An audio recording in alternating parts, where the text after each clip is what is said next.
Hi everyone, my name is Cody Osmus. I work for Republic Services, which is one of the world's largest solid waste management companies. Through a personal interview with our general manager, James Murphy, along with two internet resources, Britannica.com and LinkedIn.com, I'm going to discuss today the importance solid waste management has on our lives. Through this, I'm going to discuss the definition of solid waste management, how it impacts our lives, and how it used to be disposed of versus how it is disposed of now. The EPA says that the U.S. is the number one trash producing country in the world at 1,642 pounds per person per year, which is roughly about 4.5 pounds per person per day. So, in essence, this means that 5% of the country's population, or better yet, the world's population, produces 40% of the world's trash, which is pretty mind blowing if you go to think about it. That's a lot of trash, and we're just one country. That's still the rest of the world to account for, and so yeah, that's a lot. Uh, so going on to my first point, what is solid waste management? Basically, solid waste management is just anything you throw away that you're done with. Whether it be food, which would be like your household trash, bulk items such as couches, beds, uh, any kind of furniture, really. And then you have e-waste, which is like your TVs, your computers, stuff like that. Construction waste, wood, nails, concrete, stuff like that. Um, there's all kinds of different types of solid waste. You've got hazardous, non-hazardous, non-hazardous, um, stuff like that. Hazardous is, basically anything ignitable, corrosive, like fuels, paints, anything toxic, batteries, just stuff like that. Secondly, we're talking about the impact it has on our lives today or every day, um, such as like diseases that can occur from trash not being properly disposed of. You've got cholera, typhoid, respiratory allergies, malaria. Those are just some of them, and those are pretty serious things to think about when it comes to trash.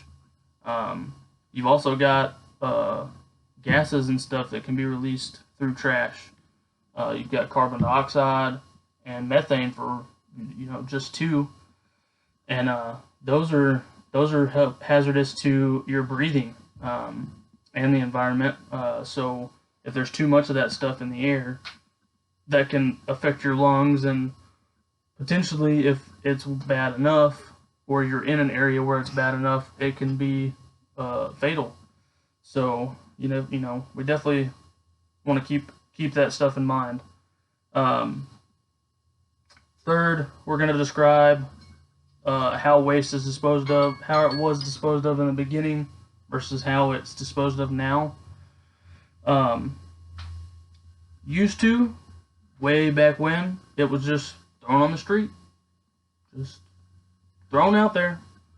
So back in 320 BC is the first known law prohibiting trash just to be thrown out in the street.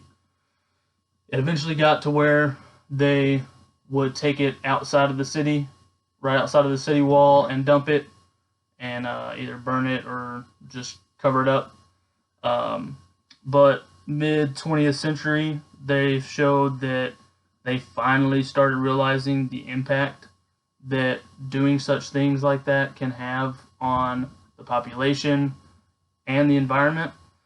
So, thus began the creation of your modern day sanitary landfills, and that leads us to the development of modern landfills, because that has been an important factor for the environment, for us personally, for our health, and so the modern landfills consist of like a composite liner is first.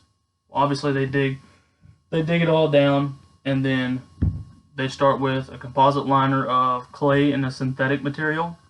They compact that down, and then they put a high density plastic liner over that, and then what they call a leachate system, which is just perforated pipe that allows, when you dump all the trash on there, it allows any liquids to go through the trash and into that pipe and out of that trash area where it's all ran into a wastewater facility and taken care of that way.